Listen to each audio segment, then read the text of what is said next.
Hoje é sexta-feira, dia 2 de junho de 2023. Estamos gravando o nosso podcast, especialmente numa sexta-feira, para comentar o dado do PIB trimestral que foi divulgado ontem pelo IBGE. O PIB teve um crescimento surpreendente, foi o comentário geral, um crescimento de 1,9% em relação ao trimestre anterior, bem acima do que o mercado previa, e o grande destaque foi a agropecuária, com um crescimento de 21,6%. Agora, mesmo se a gente tirar a agropecuária, o crescimento do PIB não agropecuário foi um crescimento de 0,4%, que é, não é tão pouco assim, é um crescimento razoável, embora um pouco abaixo da média dos últimos 4 trimestres. Em podcasts anteriores, a gente chegou, inclusive, a mencionar isso, que o PIB esse ano deveria crescer mais por força de dois fatores. Quer dizer, há fatores negativos, não há dúvida, mas dois fatores positivos. Um, o crescimento da agropecuária forte, né, que deve ser maior que 10% nesse ano, e também o forte expansionismo fiscal, né? O efeito maior da agropecuária se concentrou nesse primeiro trimestre, né? Por especificidades das safras, da safra de soja, etc. Pode ser até que o próximo trimestre seja depois de crescer 21,6, pode até ser negativo, sei lá. Mas o grosso da concentração foi agora. Já o efeito da expansão fiscal deve vir nos próximos trimestres, né, quando tiver em pleno vigor o aumento do salário mínimo do funcionalismo, que foi agora em maio e é recebido no mês de junho, então vai pegar um pouquinho do segundo, um mês do segundo trimestre, e também outros gastos, tipo a Bolsa Família, que é uma parte dele, dos novos gastos, para mulher grávida, para menores de 7 a 18 anos, tudo isso vai ser a partir de junho também. E, enfim, tem uma série de gastos que aumentam, então nós vamos ter um expansionismo fiscal mais concentrado para frente, né? Uma troca aí dos fatores de impulsão da economia, né? Na verdade, ah, uma coisa que eu queria comentar é que o governo Lula está enfrentando, na verdade, começando esse primeiro e segundo trimestre, né, esse ano, com uma conjunção astral muito favorável na economia, né? Um PIB em crescimento e uma inflação em queda, sendo que essa última, quer dizer, a inflação em queda deverá condicionar uma queda da taxa de juros, Selic, e, na verdade, até a taxa de juros de mercado de longo prazo já estão caindo nesse momento. Isso aí deve ajudar também. Pegando aqui o índice de miséria de Ocon, né, o economista conhecido, famoso, que isso é um índice que ele construiu que é a soma da taxa de desemprego deflacionada com a taxa de inflação. Esse índice está melhorando, porque já vinha, na verdade, já vinha melhorando no ano passado, mas agora vem melhorando rapidamente, caiu de 14,1 no final do ano passado para 12,5 já agora em abril, e deve continuar melhorando por força aí da queda da taxa de inflação. Então, isso aí quer dizer, um quadro bastante favorável do ponto de vista da economia, mas que talvez não tenha uma duração tão longa assim. Eu vou parar por aqui os meus comentários. Isso aí foi só uma colocação inicial. Nós vamos fazer agora aqui uma roda com os demais participantes aqui do grupo. Depois a gente vai voltando. Deixa eu fazer alguns comentários aí na esteira do que falou o Francisco. Ele destacou a surpresa em que foi recebido esse resultado do primeiro trimestre do PIB, né? Surpreendeu bastante positivamente a maioria dos analistas. E então, o ponto aí, o que eu queria destacar algumas coisas. Primeiro, que esse crescimento houve uma aceleração relevante do crescimento, essa foi uma grande surpresa, nas três principais métricas de crescimento do PIB. Primeiro, o crescimento na margem, né? O primeiro trimestre contra o último do ano passado. A gente tinha tido uma ligeira queda do PIB no final do ano passado nessa métrica e agora um crescimento muito robusto de 1,9. Segundo, o crescimento na comparação trimestre contra igual trimestre do ano anterior. A gente tinha fechado ano passado dessa comparação trimestre contra igual trimestre do ano anterior, um crescimento de 1,9, agora ele subiu para 4, o crescimento desse primeiro trimestre contra igual trimestre do ano passado. E, por fim, a outra métrica muito usada é a que dá o crescimento do ano, inclusive, né? A métrica de 4 trimestres contra 4 trimestres anteriores. A gente fechou o ano passado com um crescimento de 2,9 e agora o crescimento nessa medida subiu para 3,3. O que ocorre é que, se a gente olha a contribuição, analisa os componentes do lado da oferta e demanda para esses resultados, do lado da oferta fica muito claro que, de longe, né, o principal fator que explica uma boa parte desse desempenho, dessa aceleração inesperada pela intensidade do crescimento nessas métricas, foi o extraordinário desempenho da agropecuária. Então, sobre isso, não há muita dúvida, mesmo que isso não explique todo o crescimento, como o Francisco colocou. Mas o fato de que esse desempenho da agropecuária é um desempenho que é bem mais concentrado no início do ano, principalmente porque ele está muito apoiado no extraordinário desempenho da colheita de soja no país, e a colheita de soja se dá no período de fevereiro a abril. Então, é de esperar um crescimento bastante mais modesto ao longo do ano da agropecuária. Ainda assim, um crescimento forte, mas vai ser nesse primeiro trimestre, se a gente compara o primeiro trimestre desse ano com o do ano passado, a agropecuária cresceu 18,8% nessa comparação contra o ano passado. A maioria dos analistas já está revendo o crescimento da agropecuária esse ano para acima de 10%. Mas isso quer dizer que no restante do ano, o crescimento, em vez de 18,8, vai ser, digamos, alguma coisa entre 7 e 8, na média, o restante do ano contra igual período do ano passado. Então, vai ter uma desaceleração relevante aí. Então,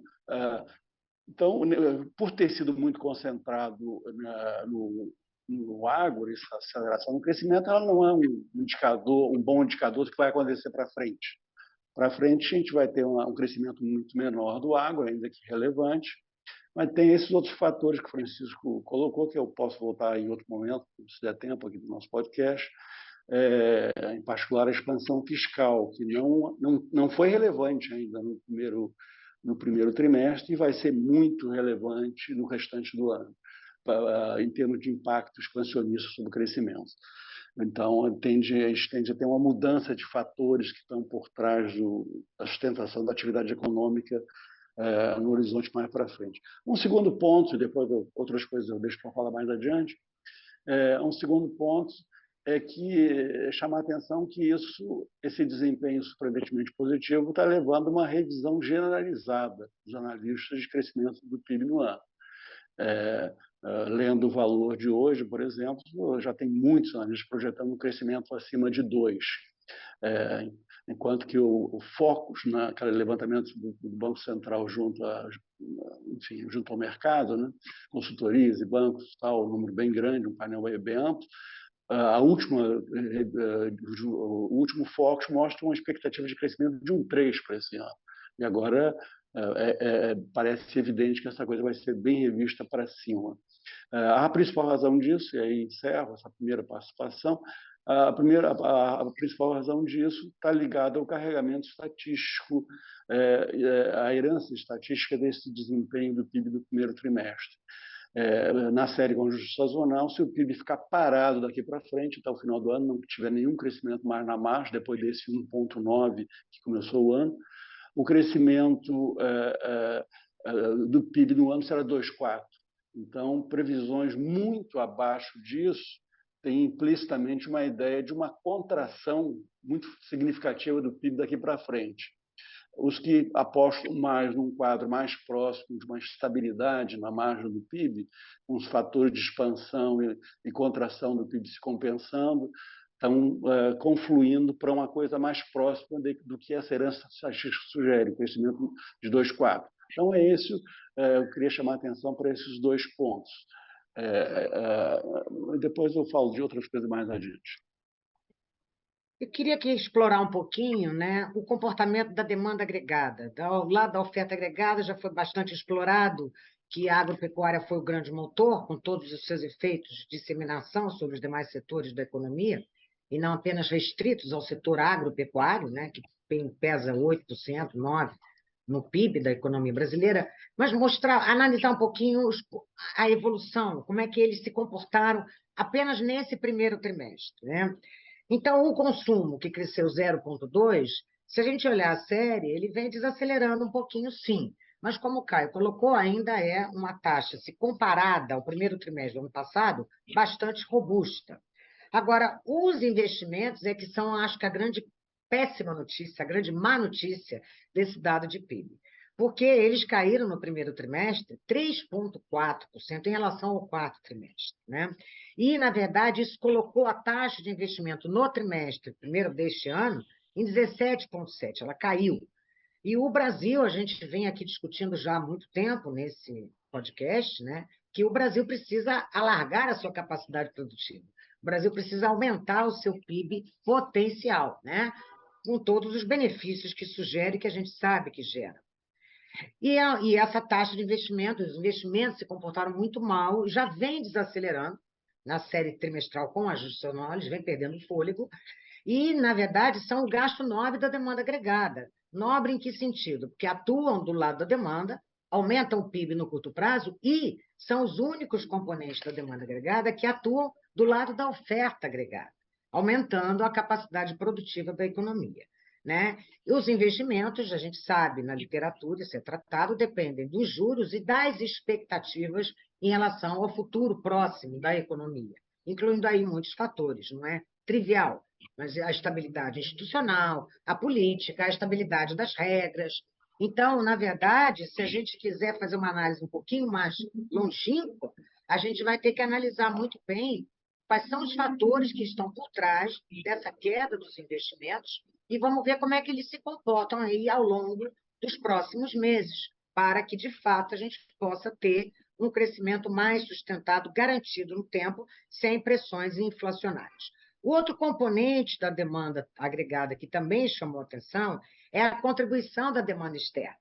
Em geral, quando a gente diz a contribuição da demanda externa foi positiva, é porque o crescimento da quantidade exportada foi maior do que a taxa de crescimento das importações. E, nesse caso, a gente não teve esse efeito positivo. A gente teve uma queda, tanto nas exportações como nas importações. Só que, como as importações caíram mais do que a queda na taxa nas exportações, então a contribuição da demanda externa ao PIB foi positiva. Na verdade, a demanda doméstica ela teve uma contribuição negativa ao PIB, né? Considerando os componentes consumo, investimento e investimento, que foi o que jogou para baixo e para o terreno negativo esses componentes da demanda agregada. Então, na verdade, também queria chamar a atenção para mais um fator que foi favorável a esse PIB do primeiro trimestre, que são as condições internacionais. Esse primeiro trimestre do ano, ele foi marcado por condições internacionais relativamente benignas, relativamente favoráveis, né? Aquele temor de uma crise financeira nos Estados Unidos e na Europa, ele foi se dissipando ao longo do período, o dólar se desvalorizou na maior parte do período, e isso foi bom para a moeda de países emergentes. Isso também contribuiu para um fluxo de capitais internacionais dirigido aos países emergentes, com menos aversão global a risco, né? E o crescimento chinês também foi bom nesse primeiro trimestre. A gente não sabe se ele vai se manter, já há sinais de desaceleração. Mas nesse primeiro trimestre foi bom por conta da reabertura da economia chinesa pós-Covid. né? Então, eu queria colocar apenas esses fatores, depois eu volto na segunda rodada. Agora, meu destaque são um pouco um resumo do que já foi colocado, mas eu gostaria de dizer de que a gente pode pensar que existem no PIB dois Brasil. Por um lado, o Brasil das commodities, não? Ou seja, Francisco Eduardo, Margarida, destacam o papel do setor agrícola, mas também tem extrativa mineral. Tá? Então, não só as commodities agrícolas, mas também os combustíveis e minerais tiveram uma forte expansão neste primeiro trimestre. E acho que essa foi a grande surpresa. Tá? A grande surpresa foi o Brasil das commodities foi muito bem.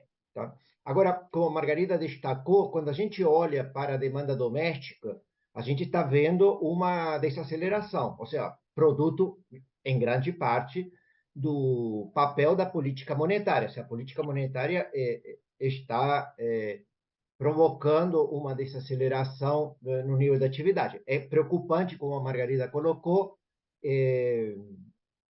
o investimento que teve uma forte queda. Tá? Outro ponto que foi bastante destacado para o lado da demanda, só para completar, é a variação de estoques, que foi muito significativa e que está muito associada ao setor agrícola. Tá? Provavelmente essa variação de estoques devem significar, nos próximos meses, alguma expansão de exportações. Tá? Ou seja, que a gente vai ter que cuidar das exportações que caíram relativamente pouco, mas caíram, devem ter algum impacto por causa de exportações basicamente agrícolas. Um último ponto que eu gostaria de destacar é sobre o que o PIB significa para a política monetária. Tá? Eu acho que, como foi já destacado, não, a demanda doméstica cresceu bem pouco, tá? Basicamente, aí foi um pouco mais puxado pela variação de estoque. A economia está com alguma desaceleração. É claro que temos que discutir também a relação que existe entre o consumo, o mercado de trabalho, tá? E o setor serviços, tá? Esses três temas, consumo, mercado de trabalho e serviços, estão relacionados dentro do que a Margarida colocou como demanda doméstica, tá? Ainda que os dados de emprego tenham vindo bem, devemos ter alguma desaceleração, provavelmente, tá? Mas, provavelmente, para a política monetária, esta forte expansão do PIB não tem tanta relevância, porque foi o Brasil das commodities que mais expandiu, que mais nos surpreendeu. Tá? Então, acho que se a gente espera. Porque um dos debates que a gente pode ter é se. O que vai acontecer com a taxa de juros, não? O que podemos esperar para as decisões do Banco Central, se isso seria condicionado de alguma forma por esta nova informação que foi dada pelo PIB. Eu queria pegar esse ponto do lixo, aproveitar esse ponto de o que pode acontecer com a taxa de juros, que isso aí a gente começa já a falar aqui sobre o futuro, né? Que até então a gente estava falando do que já passou, né? Tentando interpretar o crescimento que já passou. Queria fazer uma breve colocação sobre o que esperar para o futuro, né? Eu estava falando aqui na minha primeira intervenção que o governo Lula, nesses primeiros meses, passou por uma conjuntura bastante favorável do ponto de vista econômico, uma conjunção astral, como eu falei, favorável de economia crescendo e inflação em queda, né? Uma coisa importante é que essa queda da inflação, acho que alguém aqui já falou sobre isso, acho que foi a Margarida, ela foi muito ajudada por fatores internacionais. A queda dos preços das commodities, né, inclusive do petróleo, né, que ajudou bastante a diminuição das pressões inflacionárias, o fim dos problemas nas cadeias de suprimento internacional, que também permitir um abastecimento melhor de bens, um barateamento de insumos, inclusive do frete internacional, que é uma coisa que ajuda todos os setores. Tudo isso teve um efeito deflacionário que explica o fato de que, numa economia com o PIB crescendo possivelmente acima do potencial, na minha visão, acima do potencial, o mercado de trabalho relativamente aquecido e a inflação caindo e com perspectivas de queda ainda para frente, né? A minha questão aqui é que esse período de graça tende a se estender, talvez pelo ano todo de 2023, né? Inclusive, eu revi bastante a minha posição.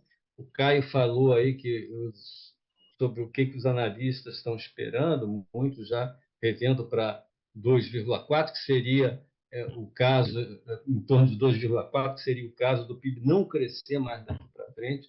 Na minha opinião, e aí eu estou falando só por mim, não pelo grupo Conjuntura, tá? Agora eu peço esse waiver aí aos meus colegas, eu vou falar por mim, eu acho que vai crescer sim, ó, porque eu acho que existem forças expansionistas muito fortes. Eu já me referi aqui à questão fiscal. Provavelmente, até por essa razão que o Lixa falou aqui do PIB das commodities, é o que está crescendo mais, isso vai facilitar o Banco Central começar a reduzir a taxa de juros, etc. Então, eu acho que existem fatores expansionistas, sim, acho que a gente pode pensar em algum crescimento, sobretudo nos próximos 2 trimestres, pelo menos. Então, nas minhas simulações aqui, a minha aposta é de um crescimento um pouco acima de 2,4, o que daria uma taxa de crescimento do PIB muito próxima à do ano anterior, né? Até pouco tempo atrás, todo mundo achava que ia ser muito mais baixo. Hoje não tão mais baixa, na minha opinião, vai ser muito próxima à taxa de crescimento do ano passado, que foi 2,9%.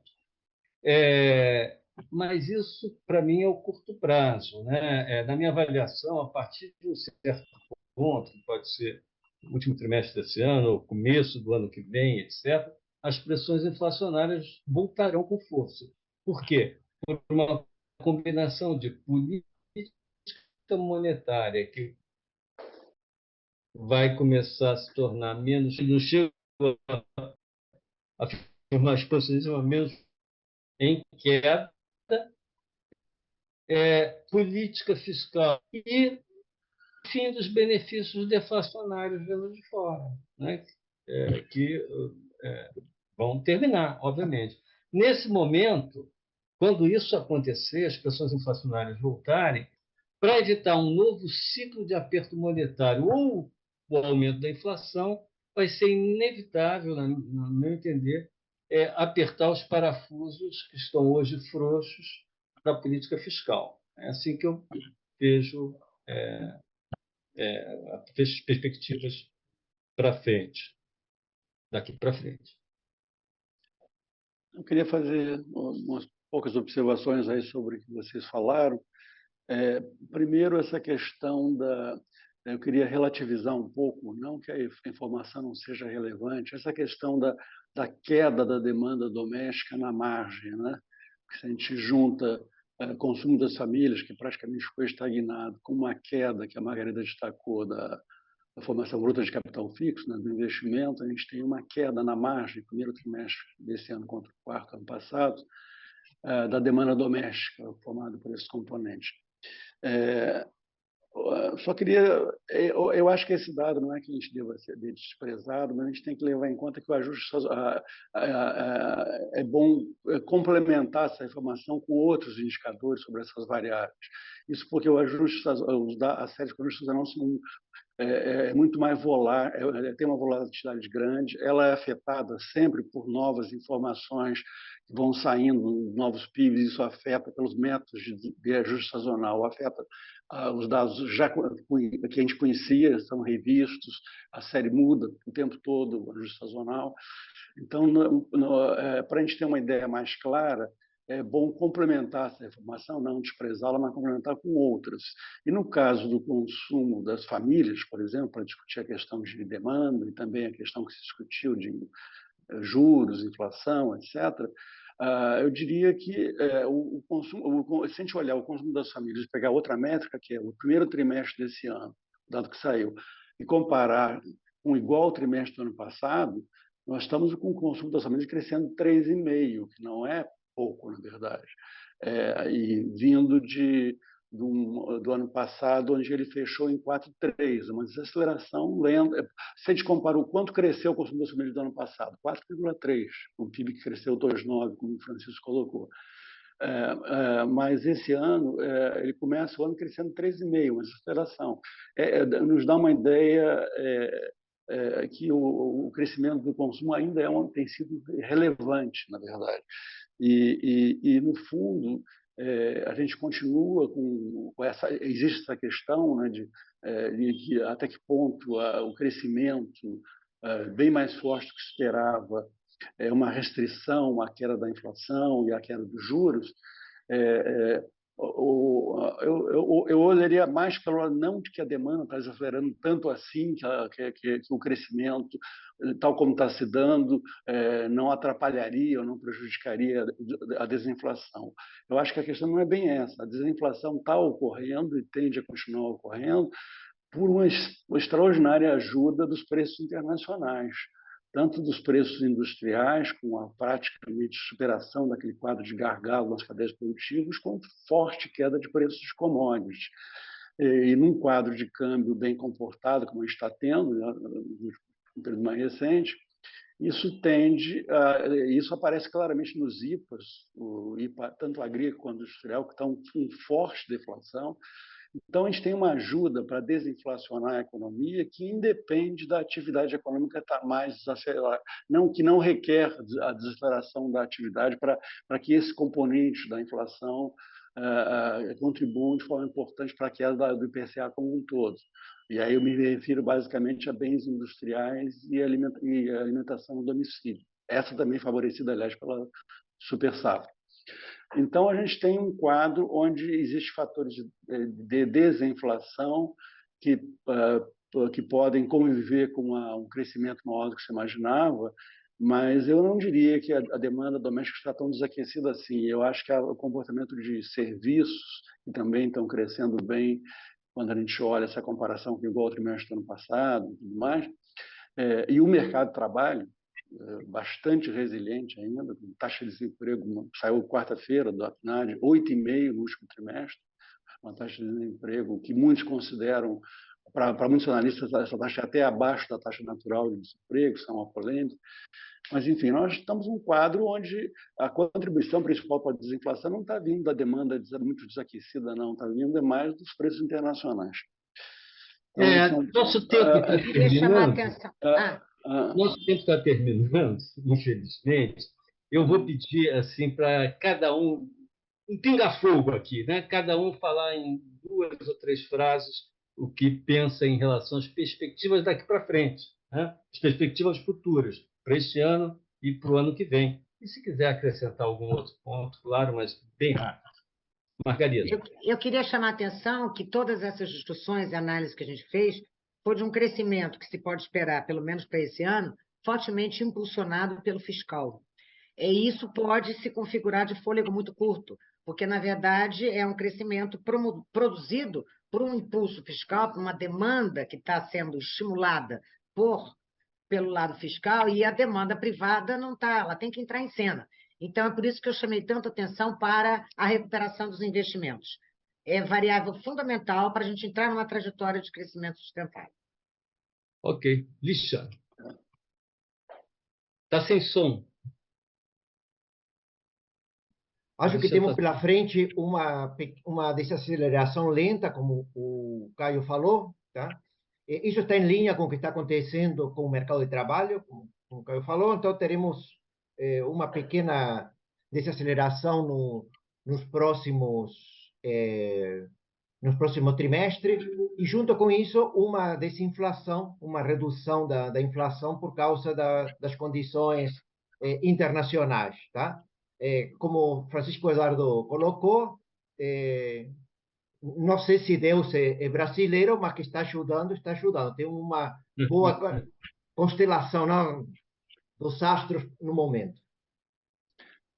Eu queria só destacar um ponto sobre o ano que vem, infelizmente não dá tempo de eu falar, mas só para esse restante de ano, eu queria destacar um ponto que o Francisco tinha colocado, eu vou dar um número sobre isso, a questão da expansão fiscal daqui para frente. A gente vai ter uma desaceleração no que contribuiu nesse primeiro trimestre, que foi o brutal, o enorme crescimento do agro, mas vai ter agora, vai entrar em cena um outro fator, que é a expansão fiscal.